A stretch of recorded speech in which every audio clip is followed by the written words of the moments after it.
মুরসালিন ওয়া আলা আলিহি ওয়া সাহবিহি আজমাইন। আজকের এই বিশাল মহাসমুদ্রের সম্মানিত সভাপতি, মঞ্চে উপবিষ্ট বাংলাদেশ জামাত ইসলামীর সংগ্রামী আমির জনাব ডাক্তার শফিকুর রহমান, বাংলাদেশ জামাত ইসলামীর কেন্দ্রীয় এবং স্থানীয় নেতৃবৃন্দ, সম্মানিত ভাই ও বন্ধুগণ, আসসালামু আলাইকুম রহমতুল্লাহ। অমুসলিম ভাইদের প্রতি থাকলো আমার আন্তরিক মোবারকবাদ। সাংবাদিক বন্ধুগণ, তাদের প্রতি থাকলো আমার আন্তরিক মোবারকবাদ। সংগ্রামী ভাই ও বন্ধুগণ, আমি আপনাদের সাথে মিলিত হতে পারবো এটা কোনো সময় চিন্তায় আসেনি। আমি কারাগারে ফাঁসির কাস্টে ঝোলার জন্য প্রস্তুত ছিলাম। আল্লাহ যে আমাকে ফাঁসির মঞ্চ থেকে জনতার মঞ্চে নিয়ে আসবে এটা আল্লাহ ছাড়া কেউ জানতো না। আজকে আমি ফাঁসির মঞ্চ থেকে লক্ষ জনতার মঞ্চে হাজির হয়েছি। সবই আল্লাহর মেহেরবানি, আল্লাহর রহমত। যে গলায় আমার দড়ি রশ্মি ঝোলানোর কথা ছিল সেখানে আমার ফুলের মালা পড়ে, সবই আল্লাহর রহমত। আমার ফাঁসি দেওয়ার জন্য যে সমস্ত সাক্ষী সুবুত জোগাড় করা হয়েছিল আপনারা শুনেছেন ইতিমধ্যেই, তাদের মাধ্যমে মিথ্যা সাক্ষী দিয়ে আমাকে ফাঁসির কাস্টে ঝোলার চেষ্টা করা হলো। আল্লাহ আমাকে মুক্ত করেছেন। আমার পরিবার থেকে আমি সম্পূর্ণ বিচ্ছিন্ন ছিলাম। আমার স্ত্রীও আমার কারাগার থাকা অবস্থায় ইন্তেকাল করেছেন। আমার ছেলেকেও আমার সাথে গ্রেপ্তার করেছিল। আমি বলছি, বাবা মুক্ত বাবা, তুমি এই দেশে আর থাকিও না, দেশের বাইরে চলে যাও, নাহলে তোমাকে গুম করবে, হত্যা করবে। আমার পরিবারের লোকরা শোকাহত, তুমি যদি আবার গুম হও তা আরো তারা কষ্ট পাবে। এভাবে আমি পরিবার থেকে সম্পূর্ণ বিচ্ছিন্ন। কিন্তু আপনাদের দোয়া, আল্লাহর রহমতে আমি আবার আপনাদের মাঝে আসতে পেরেছি। এই রংপুর জেলা স্কুল মাঠ, এই স্কুল হচ্ছে আমার প্রাণপুরী স্কুল। এই স্কুলে আমি লেখাপড়া করেছি। এই স্কুল থেকে আমি এসএসসি পাস করেছি। এই মাঠ আমার সব চেনা। আমার রংপুরই কেটেছে আমার কিশোর বয়স, যুবক বয়স, পুরা বয়স এই রংপুর। এই রংপুরেই আমার জন্য, এই রংপুর শহরে আমি বসবাস করেছি। রংপুরের জনগণ আমার মনে হয় না কেউ বলতে পারবে যে আমি কোনো অপরাধের সাথে জড়িত ছিলাম। আমি কোনো অপরাধের সাথে জড়িত ছিলাম না, কিন্তু আমাকে সে অপরাধী বানানো হয়ে গেল। রংপুরবাসী সাক্ষী এবং যারা সাক্ষী দিয়েছেন তারাও কিন্তু পরবর্তী সময় বলেছেন যে আমাদেরকে জোর জুলুম করে আমাদেরকে মিথ্যা সাক্ষী দিতে বাধ্য করা হয়েছে। আমার এখন কারোর প্রতি কোনো ক্ষোভ নাই, দুঃখ নাই। আমি চাই আমার অঞ্চল, আমার বাংলাদেশকে আবার মানুষের জন্য বসবাস উপযুক্ত করার পরিবেশ সৃষ্টি করার জন্য। সংগ্রামী ভাই বন্ধুগণ, আজকে আমার মুক্তির প্রথম সোপান হচ্ছে আবু সাঈদ, যিনি রংপুরের ছাত্র, নোকিয়া বিশ্ববিদ্যালয়ের ছাত্র, যে বুকে তাজা রক্ত ঢেলে দেওয়ার মধ্য দিয়ে যে গণ অভ্যুত্থান শুরু হয়েছিল, যার পরিসমাপ্তি হয়েছিল 5ই আগস্ট 2024 সাল। 2024 সাল 5ই আগস্ট না হলে আপনারা আমার জানাজা পড়তেন বা পড়তে পারতেন কিনা তাও জানি না, কিন্তু আল্লাহ তাআলা সেই 5ই আগস্টের পরিবেশ সৃষ্টি করার কারণে আজকে আমি মুক্ত হয়েছি। তাই আমার মুক্তির জন্যই কিন্তু আবু সাঈদ আমার পক্ষেই কাজ করেছে। তার মৃত্যুই আমাকে মুক্তির পথ দেখিয়ে দিয়েছে। আমি তার হত্যাকারীদের বিচারের সম্মুখীন করা হচ্ছে, কিন্তু তড়িৎ গতিতে বিচার করে তাদের সমুচিত শাস্তি দেওয়ার ব্যবস্থা করা হোক। ভাই বন্ধুগণ, আমি এখানে যারা আছে আমাদের নেতৃবৃন্দ, তাদের চেয়ে অনেকের আমার বয়স একটু বেশি। আমি যাদের সাথে কাজ করেছি, আফসোস দুঃখ আজকে তারা কেউ আমার সাথে নেই। তাদেরকে হত্যা করা হয়েছে। আমাদের দলের প্রধান মৌলানা মতিউর রহমান ইজামিকে মিথ্যা মামলায় হত্যা করা হয়েছে। আমাদের পার্টির সেক্রেটারি জেনারেল জনাব আলী হাসান মোহাম্মদ মুজাহিদ, তাকে হত্যা করা হয়েছে।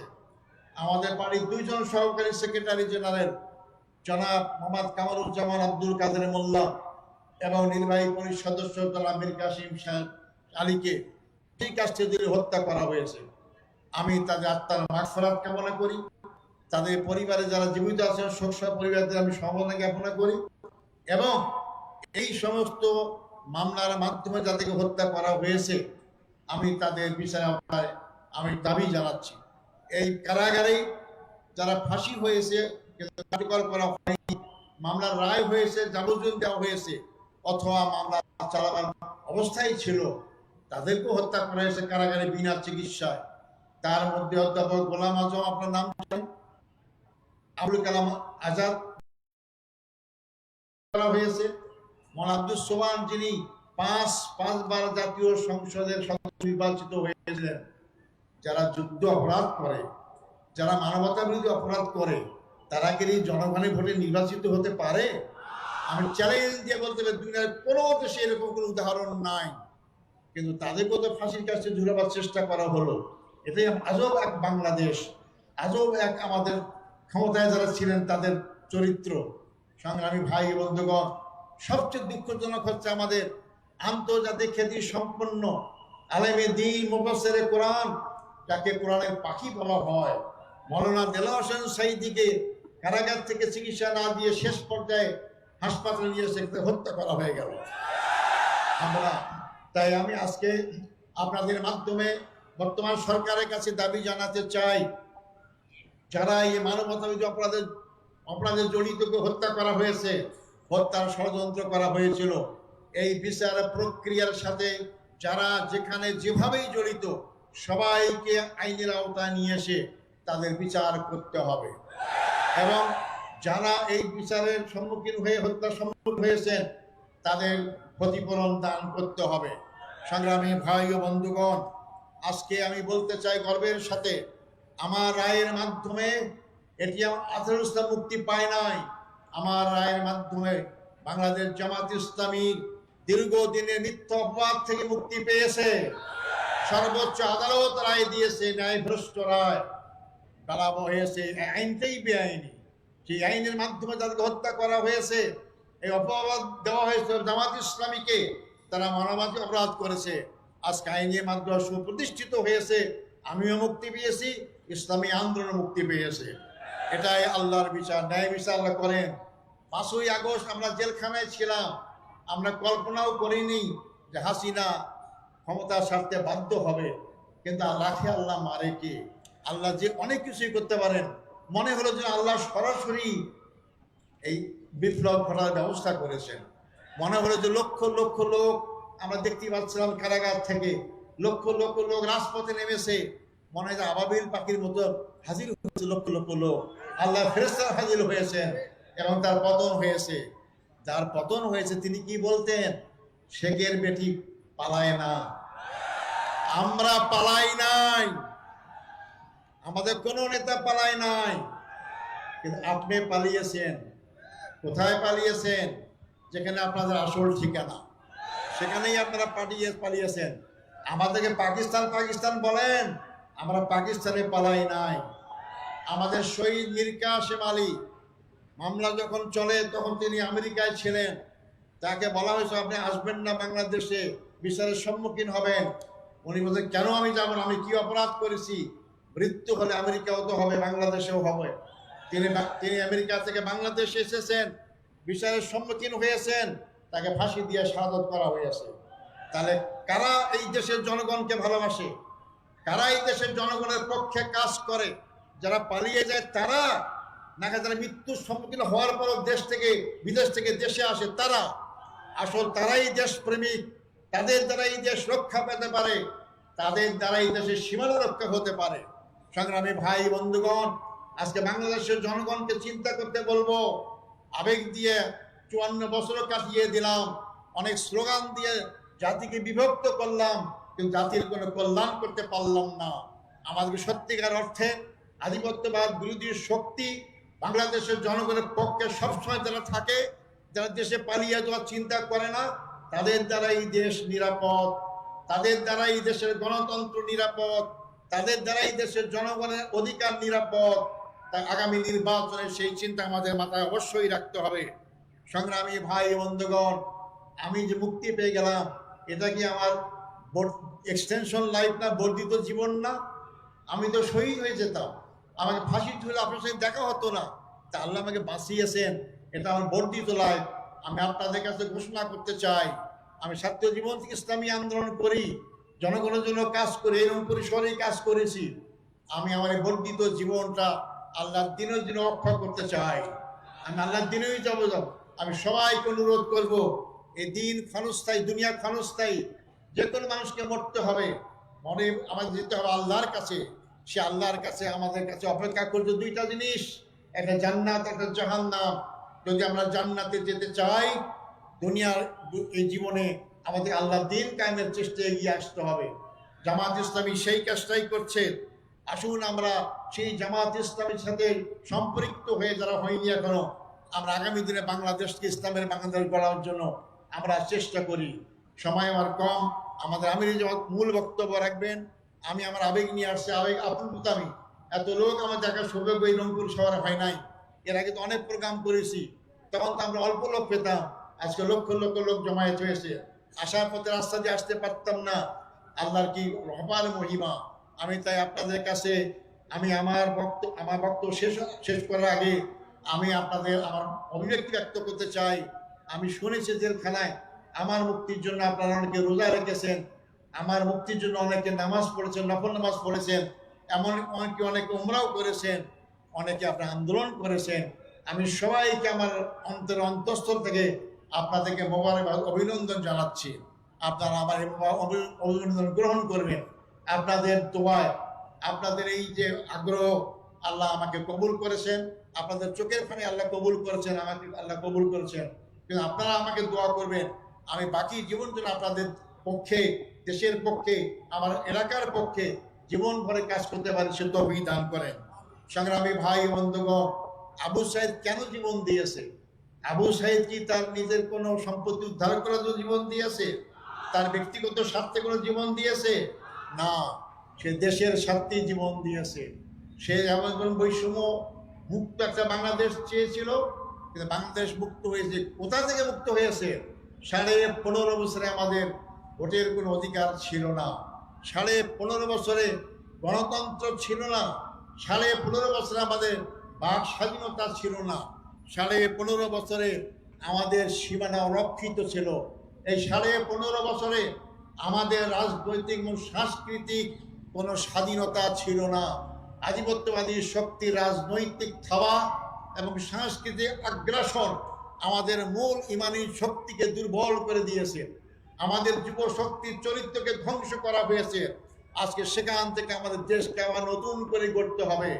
এই নতুন বাংলাদেশ গড়ার ক্ষেত্রে দলীয় স্বার্থের ঊর্ধ্বে ওঠে সকল ভেদাভেদ ভুলে গিয়ে জাতীয় ঐক্য গড়ে আবু সাইদের স্বপ্নকে বাস্তবায়ন করতে হবে।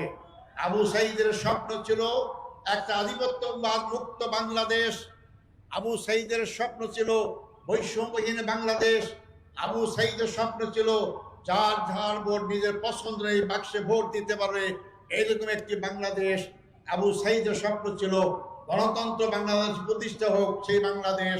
আর এই বৈষম্য বাংলাদেশ গড়তে হলেই, আপনার আগের বক্তা শুনেছেন, এই বাংলাদেশের 54 বছরে অনেক আইন, অনেক কিছু পরীক্ষা হয়েছে। কোনো আইন দিয়ে বাংলাদেশের জনগণের মুক্তি নিশ্চিত হয় নাই। তাই নতুন বাংলাদেশ গড়তে হলে নতুনভাবে এগিয়ে যেতে হবে। তা হচ্ছে আল্লাহর আইন এবং সৎ লোকের শাসন। আল্লাহর আইন সৎ লোকের শাসনের মাধ্যমেই বাংলাদেশ সার্বিকভাবে মুক্তি পাইতে পারে। আসুন আমরা সেই আগামী দিন আল্লাহর আইন সৎ লোকের শাসনের আন্দোলনের সবাইকে আমরা এগিয়ে আসার আহ্বান জানাই এবং সেই বাংলাদেশ গড়ার জন্য আমরা সবাই সামনে দিকে এগিয়ে যাই। সংগ্রামী ভাই বন্ধুগণ, আপনারা কষ্ট করে এই মহাসমুদ্রে উপস্থিত হয়েছেন, এই জন্য আমি আমার পক্ষ থেকে অন্তঃস্থল থেকে আপনাদেরকে মোবারকবাদ জানাই। আমি আবারও আপনাদের কাছে দোয়া চাই, আল্লাহ যেন আমাকে সুস্থ রাখেন, ভালো রাখেন, এবং যাতে করে আল্লাহ দিনের পথে বাকি জীবনটা আমি ব্যয় করতে পারি, সেই দোয়া কামনা করে এবং আবারও আপনাদের সামনে হাজির হওয়ার আশা ব্যক্ত করে আমার বক্তব্য এখানে শেষ করছি। আসসালামু আলাইকুম রহমতুল্লাহি ওয়া বারাকাতুহু।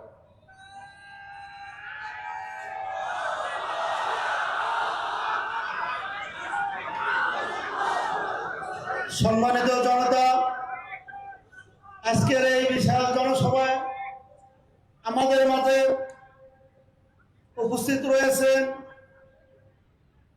কেন্দ্রীয় বায়তুল মাল সম্পাদক, কেন্দ্রীয় নির্বাহী পরিষদ সদস্য, বর্ষিয়ান জনতা অধ্যক্ষ মোহাম্মদ শাহাবুদ্দিন, আমাদের সকলের পক্ষ থেকে তাকে আমরা ধন্যবাদ জ্ঞাপন করছি।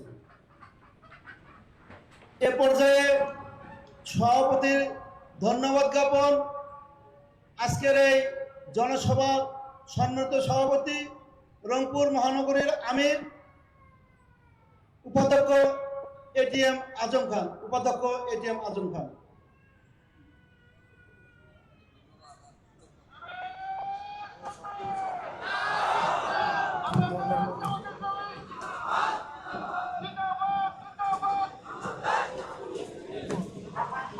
আসসালামু আলাইকুম ওয়া রাহমাতুল্লাহি ওয়া বারাকাতুহু। আজকের এই জনসভার সম্মানিত প্রধান অতিথি, মানবতার ফেরিওয়ালা, সম্মানিত আমিরে জামাত ডাক্তার শফিকুর রহমান, সম্মানিত কেন্দ্রীয় নেতৃবৃন্দ, স্থানীয় নেতৃবৃন্দ, সম্মানিত সাংবাদিক বন্ধুগণ, প্রশাসনের কাজে নিয়োজিত বিভিন্ন স্তরের ভাইরা এবং রংপুরের এই জনসভায় উপস্থিত সম্মানিত সংগ্রামী ভাই ও বন্ধুগণ, সর্বপ্রথম আল্লাহ তাআলার শুকরিয়া আদায় করছি যে আল্লাহ তাআলার অশেষ মেহেরবানিতে গতকাল রাতে আবহাওয়া অধিদপ্তরের রিপোর্ট 82% বৃষ্টি হওয়ার কথা। আল্লাহর অশেষ মেহেরবানিতে আজকে বৃষ্টি মুক্ত আষাঢ় মাস হলেও আল্লাহ তাআলা আমাদেরকে রহমতের চাদরে আচ্ছাদিত করে সুন্দর পরিবেশ করার তৌফিক দিলেন। সবাই নতজানু শিরে আল্লাহ শুকরিয়া আদায় করি, বলি আলহামদুলিল্লাহ। সংগ্রামী ভাই ও বন্ধুগণ, জনসভা বাস্তবায়নের জন্য সকলেই সহযোগিতা করেছেন, এজন্য আপনাদের প্রতি কৃতজ্ঞতা প্রকাশ করছি। সেই সাথে সাথে রংপুর নগরীর নগরবাসী সাময়িক কষ্ট পেয়েছেন, এই কষ্ট পাওয়ার জন্য আপনাদের কাছে ক্ষমা প্রার্থী। সেই সাথে সাথে উত্তরাঞ্চলের দাবি এবং সারা বাংলাদেশের কারিগর প্রধান অতিথি ডাক্তার শফিকুর রহমান বক্তব্য রাখবেন। আপনারা যে যেখানে আছেন আপনারা বসুন। আমার সাথে কয়েকটি বিষয় আমি কথা বলতে চাই। মেডিকেল বিশ্ববিদ্যালয় রংপুর মহানগরীতে চাই, কৃষি বিশ্ববিদ্যালয় রংপুর মহানগরীতে চাই, এয়ারপোর্ট বিমান ঘাঁটি রংপুর মহানগরীতে চাই। কৃষি প্রধান এলাকা হওয়ার কারণে আলু চাষিরা বর্তমান বৈষম্যের শিকার। কোটি কোটি টন কৃষকরা কষ্ট করে আলু চাষ করে, অপ্রতুল এই আলু রাখার জায়গা থাকার কারণে, একটি সিন্ডিকেটের কারণে আলু চাষিরা তাদের ন্যায্য মূল্য পাচ্ছে না। ব্যবসায়ীরা আজকে ধুকে মরছে। আমি আমিরে জামাতের মাধ্যমে কেন্দ্র সরকারকে অনুরোধ করতে চাই, আমার এলাকায় আলু চাষিদের ভাগ্য ফেরানোর জন্য আমাদেরকে দায়িত্ব নিতে হবে। এই কয়েকটি দায়িত্বের পাশাপাশি রংপুর মহানগরীতে একটি হলো সরকারি মাদ্রাসা করতে হবে। কে রাজি আছেন হাত তুলে দেখান। আল্লাহ হাফেজ। আসসালামু আলাইকুম। বাংলাদেশ জিন্দাবাদ। বাংলাদেশ জামাত ইসলামী জিন্দাবাদ।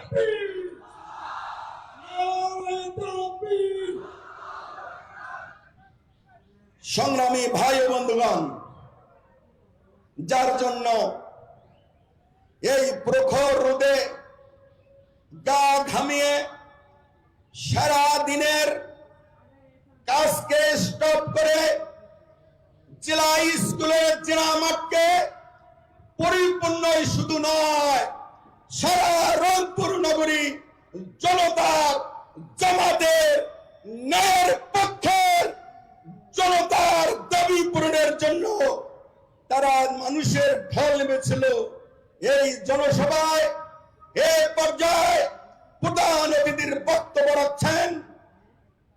বাংলাদেশের জনগণের মানবতার ফেরিওয়ালা, ভারসাম্যপূর্ণ, ইনসাফপূর্ণ একটি ন্যায় নীতি প্রতিষ্ঠার, রাষ্ট্র প্রতিষ্ঠার রাহবার আজকের প্রধান অতিথি ডাক্তার শফিকুর রহমান, ডাক্তার শফিকুর রহমান, জননেতা ডাক্তার শফিকুর রহমান।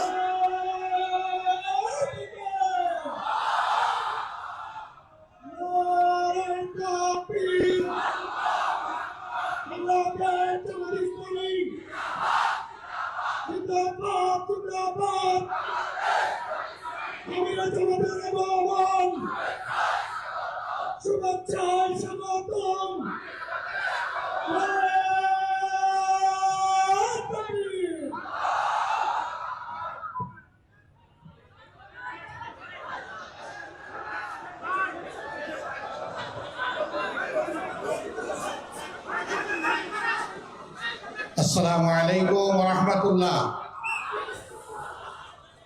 প্রিয় রংপুরবাসী, আপনারা কেমন আছেন? কি জানি আপনাদের ভাষায় কি বলে, কোনটা বাহে নাকি কি আমি বুঝতে পারতেছি না, এরকম কিছু। আলহামদুলিল্লাহ। হ্যাঁ, কেমন আছেন বাহে? আলহামদুলিল্লাহ, আলহামদুলিল্লাহ, আলহামদুলিল্লাহ রাব্বিল আলামিন। والصلاة والسلام على رسوله الكريم وعلى آله وصحبه وأهل بيته أجمعين।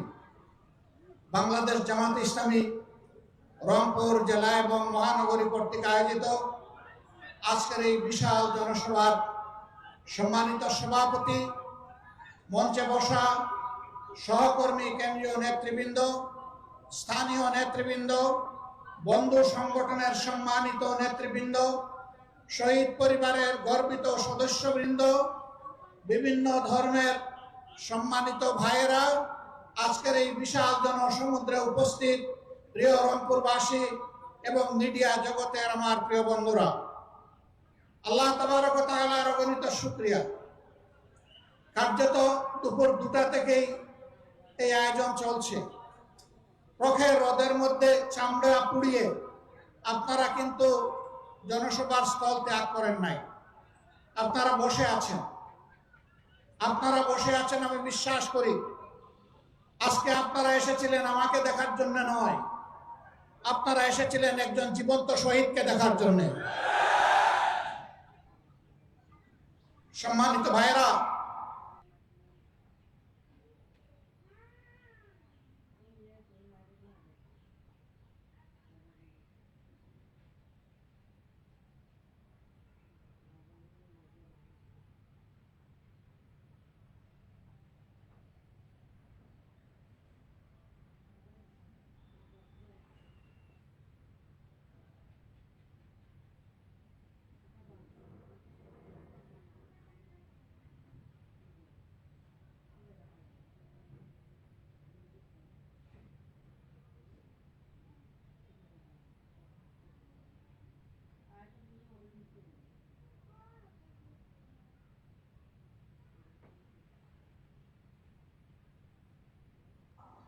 আপনারা জানেন ওই কায়দায় একটা নির্বাচন হয়েছিল, পরপর আরো 2-3টি নির্বাচন হয়েছে, তারপর থেকে সেই কেয়ারটেকার সরকারকে খেয়ে ফেলা হয়েছে। সম্মানিত বন্ধুগণ, 15.5 বছর আমাদের অবস্থা আপনারা জানেন। আমাদের অনেক নেতৃবৃন্দকে খুন করা হয়েছে। দুইজন আমির, 2জন নায়েবে আমির, 2জন অ্যাসিস্ট্যান্ট সেক্রেটারি জেনারেল, 1জন নির্বাহী পরিষদ সদস্য, এরকম করে একেবারেই মাথা থেকে শুরু করে 11 জন নেতাকে আমাদের বুক থেকে ছিনিয়ে নেওয়া হয়েছে। আজকে জীবন্ত যে শহীদ আপনাদের সামনে দাঁড়িয়ে তার জীবনকে মহান আল্লাহর জন্য ওয়াকফ করে দিলেন এবং বাংলাদেশের জনগণের জন্য কাজ করার যে আকাঙ্ক্ষা ব্যক্ত করলেন, আমাদের ওই সমস্ত নেতৃবৃন্দ বেঁচে থাকলেও বাংলার প্রতিটি প্রান্তরে ঘুরে ঘুরে আজকের এই হতাশাগ্রস্ত জাতিকে তারা আশা জাগা নিয়ে কথা বলতেন, তারা জাতিকে নতুন করে পথ দেখাতেন, এই অন্ধকার থেকে বের হয়ে আসার আসার উপায় কি? 15.5 বছর আমাদের সাথে যা করা হয়েছে সব আপনারা জানেন। আমি এই চর্বিত চর্বনে যাচ্ছি না। তারা অনেক মানুষকেই খুন করেছে, আবার আল্লাহর ইচ্ছায় অনেককে তারা খুন করতে পারেনি। আমার সম্মানিত ভাই এটিএম আজহারুল ইসলাম বলেছেন, রাখে আল্লাহ মারেকে, কিন্তু আরেকটা তিনি বলেন নাই, ধরে আল্লাহ ছাড়ে খে।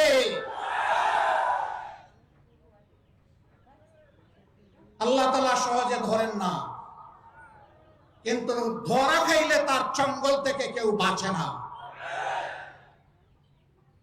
মহান মাবুদের দরবারে হাজার শুকরিয়া। সম্মানিত নেতৃবৃন্দ অন্যায়ের কাছে এক মুহূর্তের জন্য মাথা নত করেন নাই। আল্লাহর দেওয়া সম্মানের মাথা বারবার লুটিয়ে পড়েছেন, মাটিতে নত করেছেন, কিন্তু দুনিয়ার কোনো অপশক্তির চক্রাঙ্গানিকে তারা পরোয়া করেন নাই। কোন লোক লালসার দিকে ফিরে তাকাননি, হুমকি দমকিকে পাত্তাই দেননি, বরঞ্চ ফাঁসির মঞ্চে গিয়েছেন হাসতে হাসতে। কারণ তারা জানেন যে অভিযোগ তাদের বিরুদ্ধে করা হয়েছে এটি 16 আনা মিথ্যা। আর জনাব আজহারুল ইসলাম ভাইয়ের মামলার রায়ের মধ্য দিয়ে প্রমাণ হয়েছে এটা আসলেই 16 আনা মিথ্যা।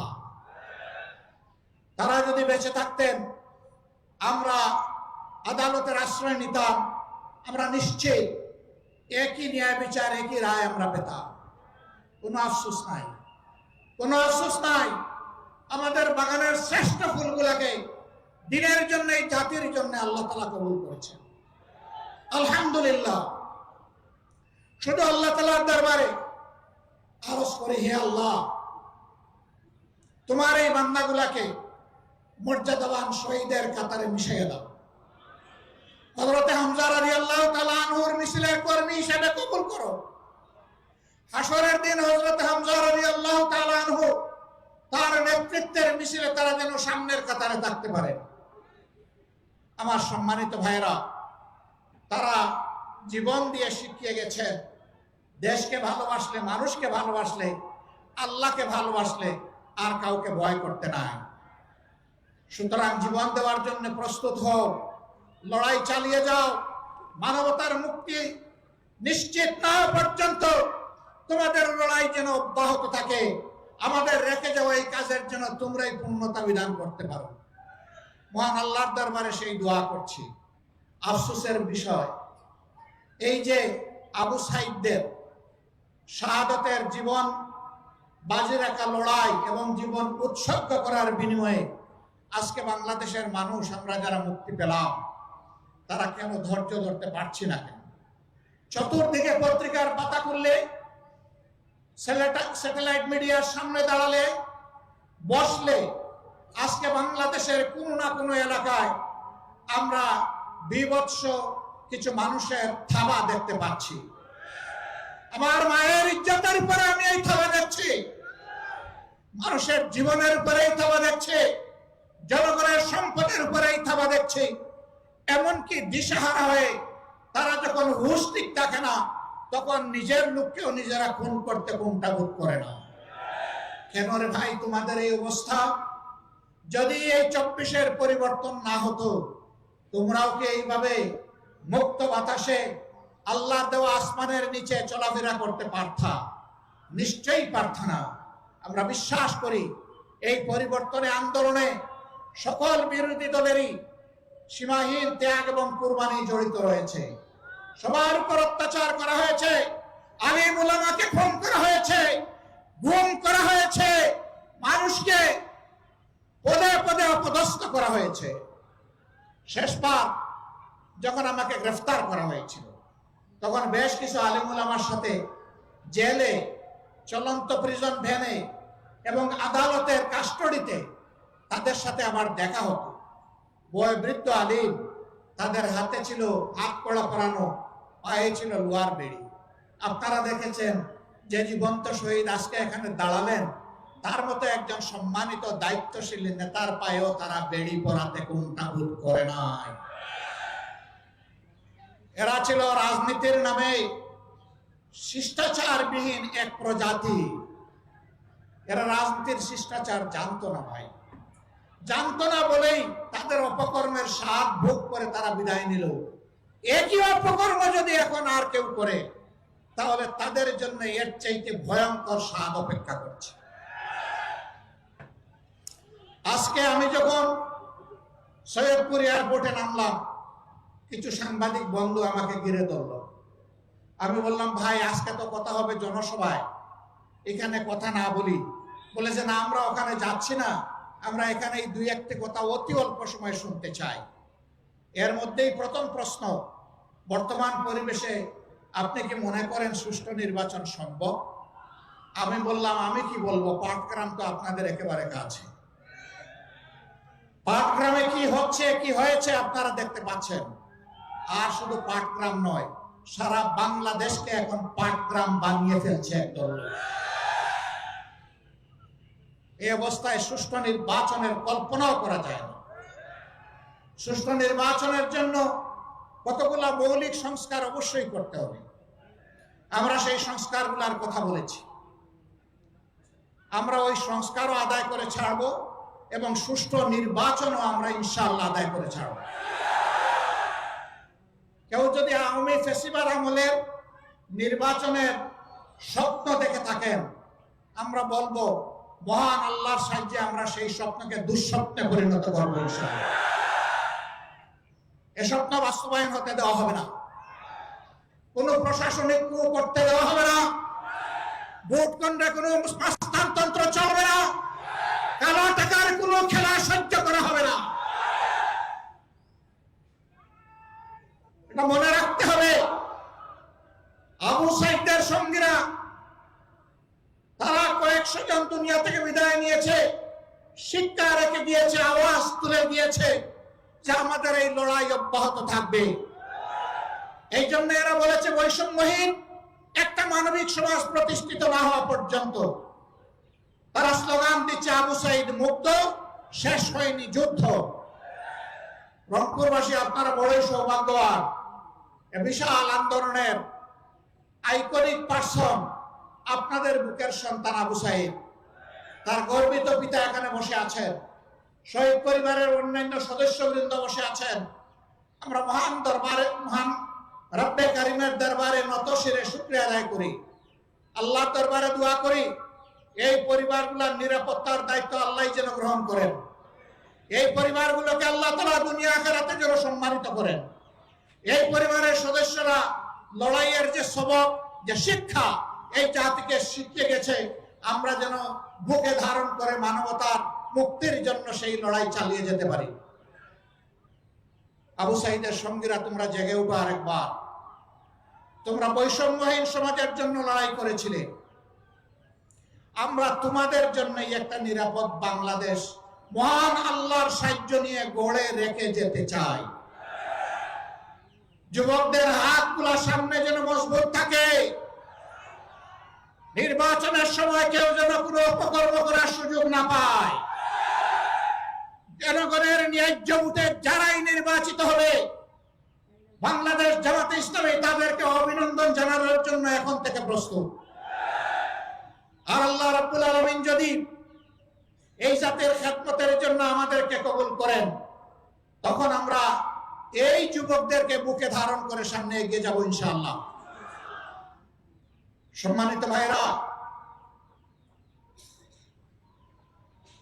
আমরা এমন একটি সমাজের স্বপ্ন দেখি, যেই সমাজ আমাদের শহীদ সন্তানদের স্বপ্ন বাস্তবায়ন করবে। যেই সমাজে কোনো বৈষম্য থাকবে না, যেই সমাজে জাতে পাতে ধর্মে দলে কোনো বিভক্তি থাকবে না, যেই সমাজে দেশটাকে জাতিটাকে ভাগ করা হবে না, গোটা জাতিকে ঐক্যবদ্ধ করে দল মত জাতি ধর্ম নির্বিশেষে আমরা সামনের দিকে এগিয়ে যাব। 54 বছর যারা সংখ্যালঘু নির্যাতন বলে মায়া কান্না করেছিল, আমি মহান রবকে সাক্ষী রেখে বলছি, সংখ্যালঘুদের সম্পদ এরাই ডাকাতি করেছে। আমরা এই দেশে সংখ্যাগুরু মানি না। এটা বলেই তাদের ক্ষতি 12টা বাজানো হয়েছে, ক্ষতি সাধন করা হয়েছে। এই দেশের মাটিতে যারাই জন্মগ্রহণ করবেন তারা সকলেই বাংলাদেশের সমমর্যাদার গর্বিত নাগরিক। আমাদের কনস্টিটিউশন, আমাদের সংবিধান সকলকে সেই অধিকার দিয়েছে। আমরা কথা দিচ্ছি, আমরা সংবিধান বাংলাদেশের জনগণকে যা দেবে তার আমরা পাহারাদার হব ইনশাআল্লাহ। ওরা মালিক হয়েছিল রাষ্ট্রের, আমরা সেবক হব জনগণের ইনশাআল্লাহ। আমরা মালিক হওয়ার স্বপ্ন দেখি না। আমরা নির্বাচনে কিছু বিষয় আপনাদের জাতির সামনে উপস্থাপন করব। সে বিষয়গুলো সব এখনই আমরা খুলাসা করতে যাচ্ছি না। আশা করি প্রিয় জাতি বুঝতে পারবে বাংলাদেশ জামাতে ইসলামী আগামীতে কি ধরনের সমাজ গড়তে চায়। আমরা শুধু এতটুকু বলতে পারি, রাসূল করিম সাল্লাল্লাহু আলাইহি সাল্লাম যেই সমাজটা করে দুনিয়া থেকে বিদায় নেওয়ার আগে বিশ্ববাসীর সামনে ঘোষণা দিয়েছিলেন, আজ বিশ্ব সম্প্রদায়ের কাছে এমন একটি সমাজ উপহার দিয়ে যাচ্ছে, যেই সমাজে ইয়েমেনের সানা থেকে মরক্কোর হাজারামাউত পর্যন্ত ৩,৫০০ মাইলের রাস্তা একজন পূর্ণ বয়স্ক যুবতী তার সমস্ত সংখ্যা দিয়ে একা একা সফর করবে, কোন জালিমের চোখ তার দিকে তুলে তাকানোর সাহস করবে না। মহান রব ছাড়া কাউকে তার ভয় করার প্রয়োজন হবে না। সেই দেশ আজকে বিশ্ববাসীকে উপহার দিয়ে যাচ্ছে। আল্লাহর নবী মুহাম্মদুর রাসূলুল্লাহ সাল্লাল্লাহু আলাইহি ওয়াসাল্লাম তিনি আর ফিরে আসবেন না, কিন্তু তিনি তার অগণিত উম্মত দুনিয়ায় রেখে গিয়েছেন। আমরা সেই মদিনার ছায়ার আলোকেই খেলাফত আলা মিনহাজুন নবুওয়া এই বাংলাদেশে আমরা দেখতে চাই। খেলাফতের নাম শুনলে, শরিয়ার কথা শুনলে অনেকে গায়ের লোক খাড়া হয়ে যায়, কারণ তাদেরকে শোনানো হয় ঘর থেকে বের হইতে পারবা না, মন মতো পোশাক পরিচয় তোমরা পড়তে পারবা না, এবং তোমরা যা ইচ্ছা তাই বলতে পারবা না, করতে পারবা না। লোভের বশবর্তী হয়ে রাষ্ট্রের ধন চুরি করলে তোমাদের হাত জায়গায় থাকবে না। যদি তোমরা কোনো পরনারীর ইজ্জত লুণ্ঠন করো তাহলে তোমাদের জীবন রক্ষা পাবে না। এই কথাগুলা তাদেরকে শোনানো হয়। সঠিক, কিন্তু কেন, কিভাবে?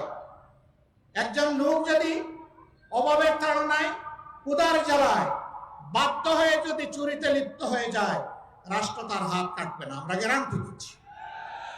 আগে রাষ্ট্র তার পেটের ক্ষুধা, পেটের আগুন নেভানোর চেষ্টা করবে।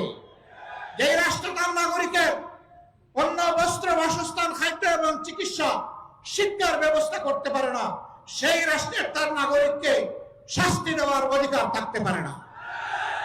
বলবেন তাইলে এখন যে যার মতো করে চলবে না। ওই রাষ্ট্র গড়ার আগ পর্যন্ত বর্তমান সংবিধান অনুযায়ী দেশের নিয়ন্ত্রণ এবং আইন শৃঙ্খলা সরকারকে রক্ষা করতে হবে। প্রিয় ভাইয়েরা, জায়গায় জায়গায় আমরা দেখছি, সাংবাদিক বন্ধু দ্বিতীয় প্রশ্ন করেছিল, দেশে বিভিন্ন মব হচ্ছে, আপনারা এগুলা সমর্থন করেন কিনা? আমরা বলছি মব কোন নতুন কালচার নয় বাংলাদেশে। ৭২ সাল থেকে এই মব চলছে। ৭২ সালে স্বাধীন বাংলাদেশে নারীদের স্তন কেটে মালা বানিয়ে গলায় পড়েছে এমন কুলাঙ্গার এখনো বাংলাদেশে জীবিত আছে। সে নারী যেই হোক, সে আমার মা, সে আমার বোন, সে আমার মেয়ে, তার স্তন কাটা তো দূরের কথা, তার ইজ্জতে হাত দেওয়ার অধিকার আমার আল্লাহ কাউকে দান করেননি। সেগুলা কি মব ছিল না? জীবন্ত মানুষকে কুচিয়ে কুচিয়ে ব্যানার দিয়ে ক্যামেরার সামনে, মুভি ক্যামেরার সামনে হত্যা করা হয়েছে, সেগুলাও মব ছিল। তাই বলে আমরা কি মবকে সমর্থন করব? না, সমর্থন করার প্রশ্নই উঠে না। কোন নাগরিক নিজের হাতে আইন তুলে নেওয়ার এখতিয়ার রাখেন না। রাষ্ট্রের বিদ্যমান আইন, সে যে আইন হোক, সেই আইনের ভিত্তিতেই বিচার হবে যদি কেউ অপরাধ করে থাকে। অপরাধের বিচার করার দায়িত্ব জনগণের নয়। এই দায়িত্ব বিচার বিভাগের, সরকারের পক্ষ থেকে বিচার বিভাগ এবং সরকারকে, নির্বাহী বিভাগকে মিলেই বিচার নিশ্চিত করতে হবে। ২৪শে গণবিপ্লবে, গণ আন্দোলনে যারা নিহত হয়েছেন, যারা ক্রিটিক্যালি ইনজিওর্ড হয়ে আহত হয়েছেন, যারা পঙ্গু হয়েছেন, যারা মেরুদণ্ডে বুলেট বিদ্ধ হয়ে জীবন্ত লাশ হয়ে নিজের ঘর কিংবা হাসপাতালের বিছানায় পড়ে আছেন, এখনো তাদের চিকিৎসা আমরা দিতে পারিনি। এই অপকর্মে যারা সরাসরি জড়িত ছিল তাদের বিচার এদেশের জনগণ দেখতে চায়। তাদের বিচার যদি হয় তাহলে ভবিষ্যতে কেউ কোনো দলকে তুষ্ট করার জন্য জনগণের উপর এই ধরনের নোংরা হামলা চালানোর আর দুঃসাহস দেখাবে না। আর যদি বিচার না হয় তাহলে অবিচারের সংস্কৃতির কারণে বাংলাদেশ একটা জঙ্গলে পরিণত হবে। আমরা কি আমাদের দেশকে জঙ্গলে পরিণত করতে দেব? প্রশ্নই উঠে না। সম্মানিত ভাইয়েরা, আগামী নির্বাচনকে সামনে রেখে বহু ধরনের ষড়যন্ত্র আমরা লক্ষ্য করছি, বহু ধরনের কথাবার্তা ময়দানে শুনতে পাচ্ছি, বহু ধরনের ইঞ্জিনিয়ারিং এর আলামত বুঝতে পারছি। আমরা সবাইকে স্মরণ করিয়ে দেই, এই শেখ হাসিনা, তার হাতে সকল বাহিনী ছিল, দুর্দণ্ড প্রতাপ ছিল, জায়গায় জায়গায় নিজের লোক বসিয়েছিল, ক্যাডার মাস্তানদের দিয়ে রাষ্ট্র পরিচালনা করেছিল। কিন্তু যখন জনগণের জাগরণ, জনগণের বিস্ফোরণ যখন হয়েছে, তখন কি তাকে আর কেউ রক্ষা করতে পেরেছে? তাহলে যেই জনগণ এত মূল্য দিয়ে একটা পরিবর্তন এনেছে, সেই জনগণ আরেকটা ফেসিবাদ কায়েম করতে দিবে না ইনশাআল্লাহ। আমরা আপনাদেরকে কথা দিচ্ছি, ফেসিবাদ বিরোধী এই লড়াই ততদিন চলবে যতদিন প্রিয় দেশের বুকে ফেসিবাদের সামান্য চিহ্ন বর্তমান থাকবে। ফেসিবাদকে নিশ্চিহ্ন না করা পর্যন্ত আমাদের লড়াই কেউ থামাতে পারবে না ইনশাআল্লাহ। আর আমরা বিশ্বাস করি এই সকল কিছু নির্ভুল পূর্ণাঙ্গ একমাত্র সমাধান হচ্ছে আল্লাহর কোরআন এবং নবী মুহাম্মদুর রাসূলুল্লাহ সাল্লাল্লাহু আলাইহি সাল্লামের শাসন। এর বাইরে মুক্তির, শান্তির, ইজ্জতের, নিরাপত্তার কোনো রাস্তা নেই। রাস্তা একটাই, সেই রাস্তায় আজকে সমস্ত দেশপ্রেমিক এবং ইসলামী দল এক স্রোতে মিলিত হচ্ছে। আপনারা দোয়া করুন এই স্রোতের প্লাবন সমাজের সমস্ত আবর্জনাকে যেন ভাসিয়ে নিয়ে যায়, কিছুই যেন না থাকে। থাকবে শুধু এই দেশের সৎ এবং সত্যপন্থী লোকেরা। সে যে ধর্মের লোক হোক, যে দলের লোক হোক, কোনো আপত্তি নাই। এখানে কোনো দুষ্কৃতিকারীকে আর প্রশ্রয় দেওয়া হবে না ইনশাআল্লাহ। সম্মানিত ভাইরা, আজকে আমরা বিভিন্ন জায়গায় যা দেখতে পাচ্ছি, এখানে ওখানে বিভিন্ন আক্রমণ এবং আইন শৃঙ্খলা বাহিনীকে কাজ করতে না দেওয়া।